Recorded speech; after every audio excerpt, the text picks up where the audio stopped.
in the Self Love Nation. If you guys can join us in welcoming Dr. Law, as we call him, Dr. Lawrence Anthony White is in the building. Yo, what's up to the noob? Yo. Yeah. Oh man, y'all are killing it. Killing it. Man, some of those pictures you put up took me back to dental school, bro. What would be your game plan for that one mouth? I'm thinking cold steel and sunshine. Yeah, man. Yeah, you would have to liberate those. You'd have to liberate those, man. It's cold steel and sunshine. You know, one thing. The first off, welcome, brother, and thank you. You know, so much for doing this, Snoop. Thank you, man. I love you guys, man. Shoot, y'all are the bomb. The big bomb, yo. Much appreciation, though.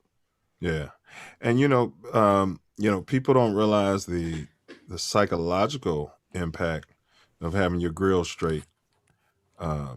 They've done studies on that. They've recently, done some scientific studies on just the ability to be able to walk into a place, smile, get a job, things like that. I mean, it can impact your life in more ways than most people care to talk about. It's surprising. One of my most memorable patients is a woman that worked at St. Bernard Hospital, and I worked in their dental clinic for about 7 years when I moved back from LA, part-time. I spent, it's in Inglewood, and I like being amongst the brethren and the cousins, and wanted to show a positive Black face over there. But she worked in the hospital there, and always grumpy. I mean, super sourpuss. Wasn't rude, but just how people get that that real hard presentation. Yeah. And so she came by. She started coming to my private office, and after about 2 years of working with her, got her in a condition, man, and she was smiling. Truly changed her whole personality, man. Everybody in the office was like, "Wow, this is the same woman." Yeah. She'd come in and she'd have her hair done, and she'd be, just really did change how she viewed the world, or at least how she viewed me, or her interaction with me, man. So it was, it's real. It's real interesting how you're absolutely right. It just does, and it does affect how people feel about themselves. But I think that's because if you don't have those kind of problems, it's nothing that you really think too much about. Mm-hmm. So it's true. It's true. Very true. And I did want to mention this is Dr. Law, and he does have a current practice in the great city of Chicago, and it's located at 1525 East 53rd Street. It's in Hyde Park. And your old stomping grounds? Yes, yes. My old stomping grounds, and it's called Comfort Dental Studios. Comfort Dental Studios. He spelled it with a C. The brothers and I are petitioning him to. Man, I missed that opportunity. we're writing a petition up behind your back to get it to a capital K. So, right. And then you can go to comfortteeth.com if you want to contact them and see what their process and everything is about. Right. I highly recommend it. Appreciate you, Newt. Dr. Law is my dentist, and it's the best dentist hands down that I've ever experienced. You'd be surprised how much Tory charges me to say that, man. I got to pay this brother. I got to give him at least a couple stacks. He's. I wish that it, was but, the case. Your rates are kind of stiff, bro. I wish that was the case. I would be running up and down the street the other day. Well, once we get about 1 million more followers, we'll be able to, talk. And he's a rational businessman, I appreciate that. Good looking out. So let's go ahead and get this started. So I want to ask you, just for the group, where were you born and raised? Chicago, South Side. My dad's from the West Side. My mom was from the South Side, and I was born on the South Side. 8533 South Drexel in the Avalon neighborhood. Okay. I guess that's Avalon. Is that Avalon or Chatham? I don't know. But yeah, 85th and Drexel. And then good question. When I was 4 years old, we moved on up to 91st and Cregier, Pill Hill neighborhood. We kept it real, as I say to the news, keep it real. I keep it real bougie. So, it was. Well, Pill Hills had some notable Black people live there. Can you think of any of them? Yeah, absolutely. My neighbor, when we moved over there, my neighbor 4 doors down, 1, 2, 3, 4 doors down was the Hall of Famer himself, Mr. Play 2, Ernie Banks. Ernie Banks, yeah, let's play 2. Yeah, Ernie Banks. I was actually in the 2nd grade. My parents put me in this private school, and I was in the same class as Jan Banks, his daughter. Wow. So yeah, so I'd actually been over to the house a couple times, and Mama Banks wasn't too bad. Big ups to Big Mama Banks. Right. Well, Pill Hill, from my understanding, as everyone may or may not know, Chicago is extremely segregated, has been.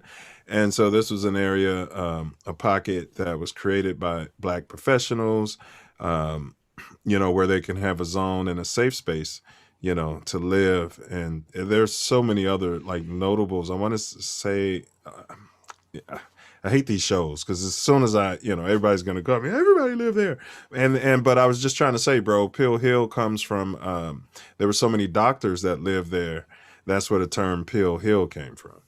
Yeah. But that term came, Mills, when it was white.